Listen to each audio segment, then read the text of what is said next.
Ladies and gentlemen, your host for tonight's show, Miss me, I bet you did. Welcome to the belated Inferno show. I know guys, तुम सभी मुझसे बहुत गुस्सा हो, मुझे बहुत मिस किया, लेकिन मैं तुम्हें दिल से सॉरी कहता हूँ। अब बिना कोई ज्यादा एक्सप्लेनेशन दिए हमारी आज की वीडियो स्टार्ट करते हैं। इस स्टोरी की स्टार्टिंग में हम परमैंस के ग्रुप को देखते हैं। वो सभी आपस में बहुत डीप डिस्कशन कर रहे थे कि तभी पयान कहता है, तुम दोनों लास्ट एक मंथ से आपस में बात नहीं कर रहे हो। मैं नहीं जानता कि तुम्हारे बीच हुआ क्या है, पर अब ये हमारे काम को इम्पैक्ट कर रहा है और ये बिल्कुल भी ठीक नहीं है। बूबी भी पयान की बात का सपोर्ट करता है। पाको बोलती है, तुम ये बात मेरी तरफ देखकर क्यों बोल रहे हो? ये बात तुम उससे भी तो कह सकते हो। पयान कहता है, मैं किसी को पर्सनली टारगेट नहीं कर रहा हूँ, मैं सिर्फ ये कहना चाहता हूँ कि अब तुम दोनों को अपना इशू रिजॉल्व कर देना चाहिए। पामैन बोलता है, मुझे इस बात से कोई प्रॉब्लम नहीं अगर ये मुझसे माफी मांग ले। पाको बोलती है, मैं क्यों माफी मांगू, तुम क्यों नहीं मांग लेते? पामैन शाउट करते हुए बोलता है, क्योंकि गलती तुम्हारी है इसलिए माफी भी तुम्हें ही मांगनी होगी, समझ गई ना? एंड उन दोनों के बीच फिर से आर्ग्यूमेंट स्टार्ट हो जाता है। पयान बड़ी मुश्किल से उन्हें शांत करवाता है। वो कहता है, तुम दोनों का कुछ नहीं हो सकता। सडनली वहां पर बर्डमैन अराइव होते हैं। वो कहते हैं, मैंने बहुत सोच समझकर परमैंस की टीम बनाई थी, लेकिन तुम लोगों की इन बचकानी हरकतों ने मुझे गलत साबित कर दिया। बर्डमैन की ये बातें सुनकर सभी परमैंस अपना सर नीचे कर लेते हैं, स्पेशली परमैन और पाको। वो कहते हैं, तुम सभी आए दिन किसी न किसी बात को लेकर आपस में झगड़ते रहते हो, और खासकर तुम दोनों परमैन और पाको। मैं तुम दोनों की इन हरकतों से परेशान हो चुका हूँ। अगर मैं चाहूँ तो अभी के अभी तुम्हें परमैन की ड्यूटी से निकाल सकता हूँ, मगर मैं तुम्हारे कॉन्ट्रीब्यूशंस को नज़रअंदाज नहीं कर सकता, इसलिए मैंने इस प्रॉब्लम का एक नया सॉल्यूशन ढूंढा है। वो एक लंबी गहरी सांस लेते हुए परमैंस को उनके नए टीम मेंबर से इंट्रोड्यूस करवाते हैं। वो कहते हैं, इससे मिलो, ये तुम्हारे ग्रुप का नया मेंबर है। सभी परमैंस उस नए मेंबर के ऊपर से अपनी नजरें हटा ही नहीं पा रहे थे। वो कहता है, हाय दोस्तों, मुझे तुमसे मिलकर बहुत अच्छा लगा। मेरा नाम उजुमी है। परमैन नंबर 1 को छोड़कर सभी उजुमी को काफी अच्छी तरह वेलकम करते हैं। उजुमी नेचर वाइज काफी जेंटल और शांत किस्म का लड़का है। बर्डमैन बोलते हैं, मैं तुम्हारे बीच के पर्सनल इश्यूज और वर्कलोड को कम करने के लिए टीम में एक नए मेंबर को इंक्लूड कर रहा हूँ। मैं उम्मीद करता हूँ इसके बाद सभी प्रॉब्लम्स सॉल्व हो जाएंगी, तो मेरी बात अच्छी तरह सुन लो। अब से पाको और उजुमी एक साथ ड्यूटी करा करेंगे और पयान और बूबी एक साथ। तभी परमैन नंबर 1 आगे आते हुए कहता है, तो बर्डमैन मैं क्या करूँगा? वो मित्सुओ के कंधे पर हाथ रखते हुए कहते हैं, फिक्र मत करो परमैन नंबर 1, तुम इस टीम के लीडर हो। मैंने हाल ही में नोटिस किया है कि वर्कलोड की वजह से तुम अपनी एकेडमिक्स में और भी वीक होते जा रहे हो, और मैं नहीं चाहता कि ऐसा हो, इसलिए मैं तुम्हें रेगुलर बेसिस की ड्यूटी से फ्री करता हूँ। आज से तुम्हें बस किसी सीरियस प्रॉब्लम या फिर किसी की एब्सेंस में ही ड्यूटी करनी होगी। अदर डेज में तुम अपनी एकेडमिक्स में फोकस कर सकते हो। इतना कहकर बर्डमैन वहां से चले जाते हैं। उनकी बातों से लगभग सभी एग्री थे, स्पेशली पाको तो उजुमी को अपना फ्रेंड बना चुकी थी, लेकिन ये बात हमारे मित्सुओ एके परमैन नंबर 1 को कुछ खास पसंद नहीं आई थी। वो इसके बाद बिना कुछ कहे वहां से अपने घर के लिए निकल जाता है। पयान कहता है, इसे क्या हुआ? पाको बोलती है, जाने दो उसे। वो उजुमी की तरफ देखते हुए कहती है, तुम्हारा टीम में स्वागत है दोस्त। उजुमी बोलता है, मैं होप करता हूँ कि हम सभी आपस में एक काफी अच्छी टीम फॉर्म करेंगे और बर्डमैन को कंप्लेंट का मौका नहीं देंगे। पाको बोलती है, तुम फिक्र मत करो, अब यहाँ पर कोई भी प्रॉब्लम क्रिएट करने के लिए नहीं है, इसलिए कोई भी इशू बनेगा ही नहीं। कुछ देर बाद वहां से पायान और बूबी भी चले जाते हैं।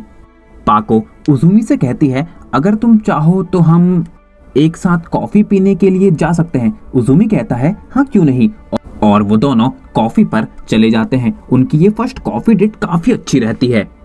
पाको उजुमी को अपने बारे में काफी कुछ बताती है। उजुमी भी बताता है कि वो हाल ही में इस शहर में आया है और बर्डमैन ने बस कुछ दिन पहले ही उसे परमैन नंबर 5 की पोस्ट दी है और वो लिटरली इससे काफी ज्यादा खुश है।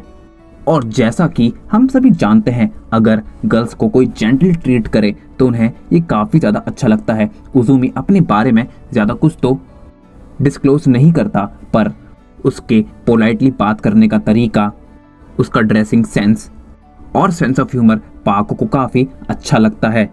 जब शाम के टाइम वो दोनों घर जा रहे थे, तब वो उजुमी को हग करते हुए अपने घर जाती है। जैसे ही पाको अपने घर पहुंचती है, वो मुस्कुराते हुए अपने बेड पर लेट जाती है। उसकी रोबोट कहती है, आज तुम काफी दिनों बाद ड्यूटी से मुस्कुराते हुए घर आ रही हो, आखिर क्या बात है, तुम्हारा झगड़ा रिजॉल्व हो गया क्या? पाको बोलती है, ऐसा कुछ नहीं है, उस टफर के साथ मैं कभी भी फिर से बात नहीं करने वाली, दरअसल बात कुछ और है। और वो सब कुछ अपनी रोबोट को बताती है। सुमीरे की रोबोट कहती है, बर्डमैन ने काफी दिमाग लगाकर इस प्रॉब्लम को सॉल्व किया है, मानना पड़ेगा, वो काफी इंटेलिजेंट हैं। पाको बोलती है, लिटरली उजुमी इतना अच्छा है कि मैं क्या बताऊं। सुमीरे की रोबोट उसे टॉन्ट करते हुए कहती है, मित्सुओ से भी ज्यादा अच्छा है क्या? सुमीरे अपना परमानेंट सेट उतारते हुए कहती है, वो उसके सामने कहीं नहीं टिकता, ना ही उसे बात करना आता है और ना ही अपनी गलतियां एक्सेप्ट करना। फाइनली मेरा उससे पीछा छूटा।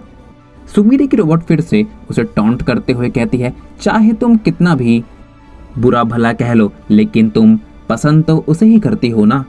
और ये सुनते ही सुमीरे का पूरा चेहरा लाल पड़ जाता है और वो कहती है, अब तुम अपना मुंह बंद करो, और वो अपनी रोबोट को डीएक्टिवेट कर देती है। अब सीन चेंज होता है और हम मित्सुओ को देखते हैं। वो अपने रोबोट के साथ बात कर रहा था। उसका रोबोट कहता है, इसका मतलब आज के बाद तुम ड्यूटी पर बहुत कम जाओगे और ज्यादातर टाइम घर पर आराम ही करोगे, है ना? मित्सुओ कहता है, ऐसा कुछ नहीं है। मित्सुओ का रोबोट उसका मजाक बनाते हुए कहता है, बर्डमैन ने इनडायरेक्टली तुम्हें परमैन की टीम से बाहर ही कर दिया है। और वो हंसने लगता है। मित्सुओ बोलता है, तुम चाहे जो बोलो, मुझे फर्क नहीं पड़ता, मैं जानता हूं तुम अपने मन में क्या सोच रहे हो, यही ना कि कहीं पाको और वो नया लड़का उजुमी आपस में बहुत करीब ना आ जाए और तुम्हारा चैप्टर क्लोज ना हो जाए, यही सोच रहे हो ना? अब मित्सुओ अपने रोबोट की बातों से बहुत ज्यादा फ्रस्ट्रेट हो जाता है। वो कहता है, अब तुम भी बेकार हो, और वो उसे डीएक्टिवेट करते हुए कबर्ड में फेंक देता है। लेकिन मित्सुओ की रोबोट की बातों में दम तो था। हमारा परमैन नंबर 1 कहीं ना कहीं इस बात को लेकर टेंशन में तो था कि कहीं उस उजुमी की वजह से वो पाको से दूर ना हो जाए। वो भले ही उसके साथ झगड़ता है, लड़ता है, लेकिन एट द एंड उसे काफी पसंद करता है। और उसका यूं फिक्र करना जायज भी था, क्योंकि पहली मुलाकात में ही पाको उजुमी के साथ काफी ज्यादा फ्रेंडली हो चुकी थी और ये बात मित्सुओ को सताए जा रही थी। अब अगले कुछ दिन काफी ज्यादा पजल्ड रहते हैं। पाको और उजुमी तो काफी अच्छी तरह ड्यूटी कर रहे थे, लेकिन मित्सुओ लिटरली बिल्कुल बोर हो चुका था, क्योंकि उसके पास लगभग करने के लिए कुछ नहीं बचा था। वो लास्ट 15 दिनों से परमैन की ड्यूटी पर नहीं गया था। लेकिन इस बीच पाको और उजुमी एक दूसरे के बहुत ज्यादा क्लोज आ चुके थे, क्योंकि वो डेली एक दूसरे से मिलते थे, एक साथ ड्यूटी करते थे, बातें करते थे, मजाक करते थे और एक दूसरे की कंपनी को बहुत ज्यादा एंजॉय करते थे। अब फ्रेम चेंज होता है और हम देखते हैं अपनी ड्यूटी खत्म करने के बाद पाको और उजुमी घर जा रहे थे। रास्ते में पाको उजुमी से कहती है, देखो ये सनसेट कितना ज्यादा सुंदर है। उजुमी कहता है, तुम्हें सनसेट इतना पसंद क्यों है? तुम हमेशा इसके बारे में ही बातें करती रहती हो। पाको बोलती है, इसके पीछे एक बहुत लंबी कहानी है, मैं तुम्हें टाइम आने पर ये जरूर बताऊंगी। और उजुमी भी पाको की बात से एग्री करता है। वो दोनों मुस्कुराते हुए अपने घर की तरफ निकल जाते हैं, पर दूर खड़ा कोई उन्हें देखकर बिल्कुल भी खुश नहीं था, और वो था हमारा परमैन नंबर 1 मित्सुओ। वो काफी गुस्से के साथ अपने घर पहुंचता है। वो आकर सबसे पहले अपना हेलमेट जमीन पर पटकता है। रोबोट कहता है, क्या हुआ मित्सुओ? मित्सुओ सारी बातें अपने रोबोट को बताता है। रोबोट कहता है, मुझे लगता है तुम्हें उससे माफी मांग लेनी चाहिए।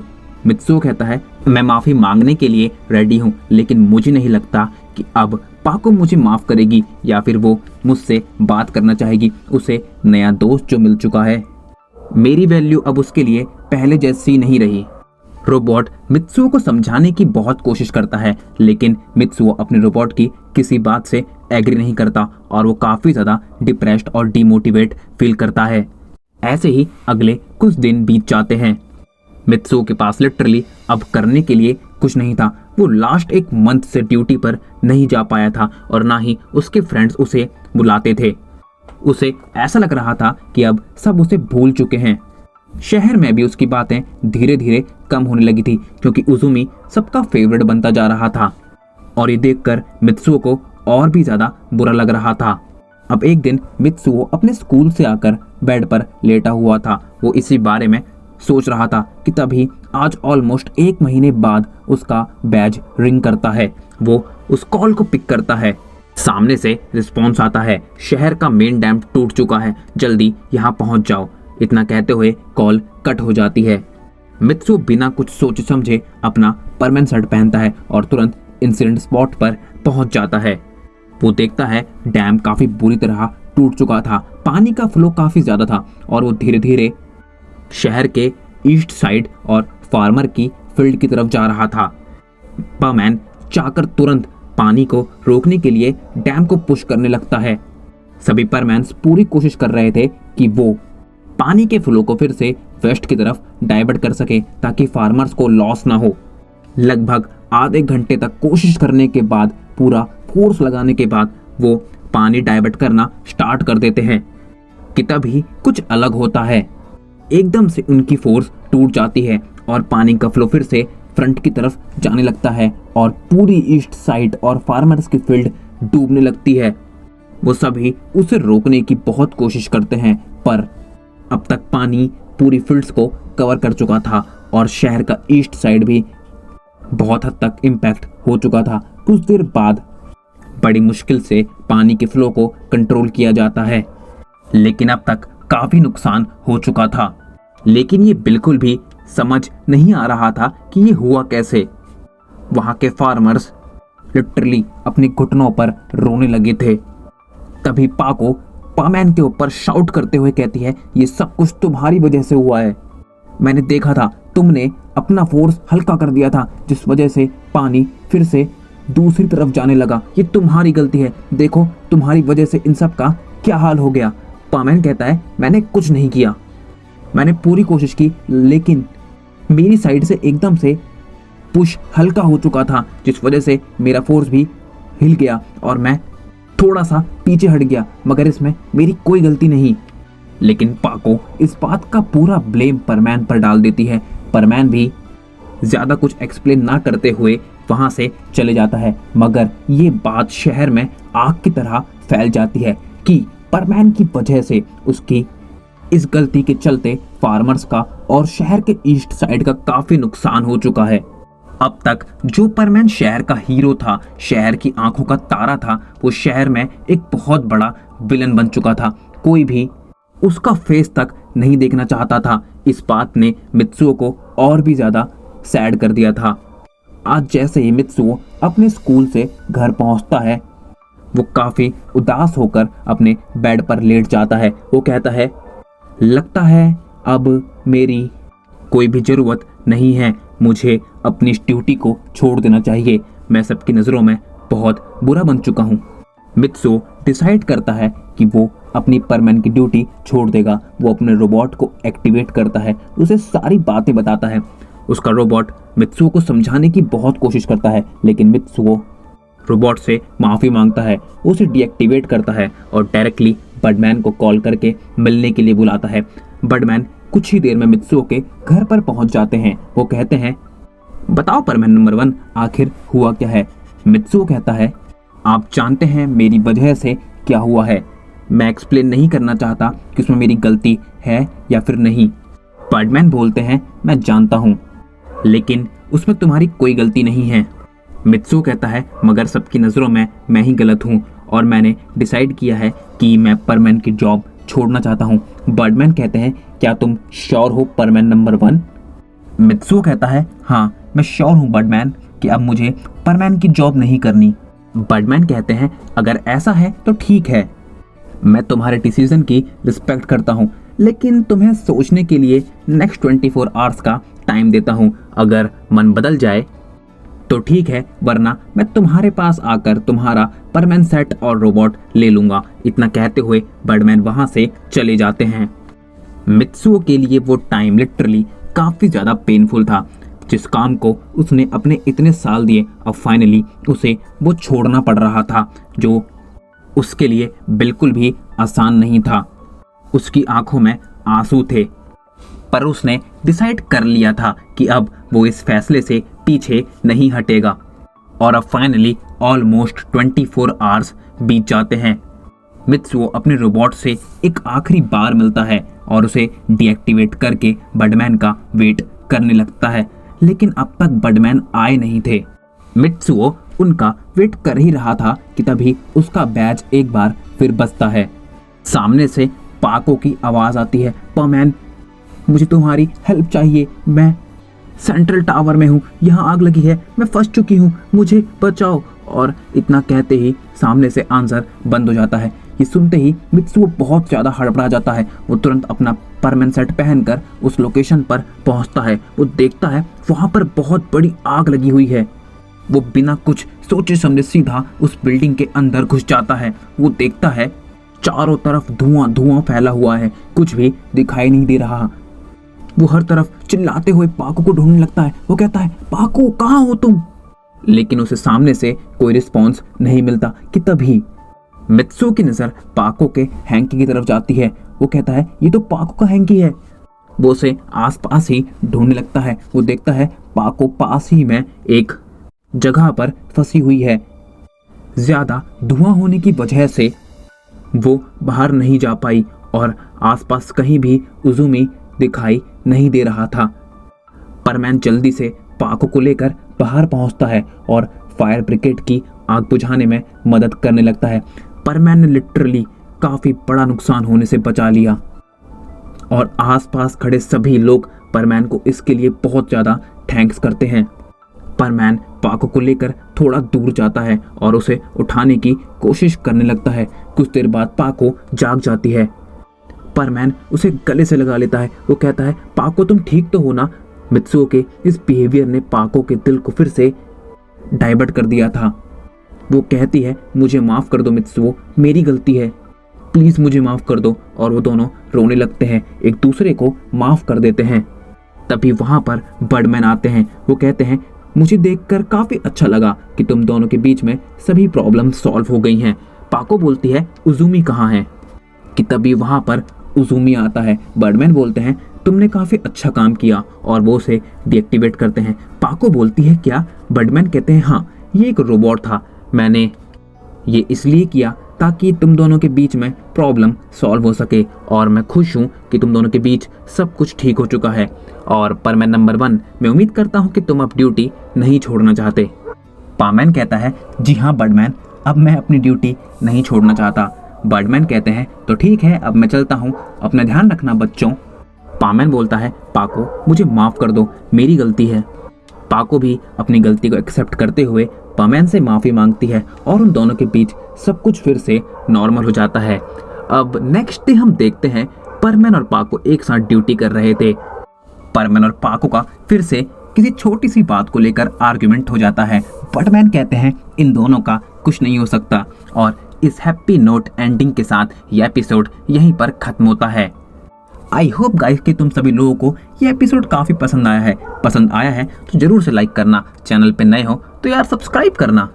मिलते हैं नेक्स्ट वीडियो में बहुत जल्द, तब तक के लिए गुड बाय एंड सायोनारा।